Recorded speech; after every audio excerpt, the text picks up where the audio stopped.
baleka umhlaba uzadilizwa nguThixo. Nalumkhuhlane uhamba yona uqedwa imidwa kaJesu.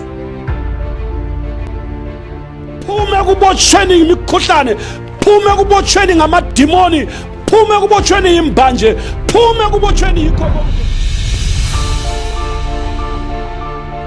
uThixo uvumile ukuthi ulidlele emzini wakho uzwisise kahle, kungela muntu okukhathazayo, kungela muntu okudisturbayo, kungela nto ekuhluphayo.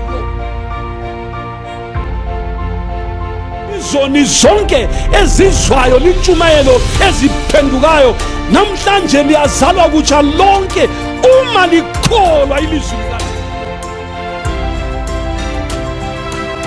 Wena ogulayo nawe wathi uzasala usendlini abanye besenkonzweni, kodwa lalela ilizwi likamlimi. Wena ogulayo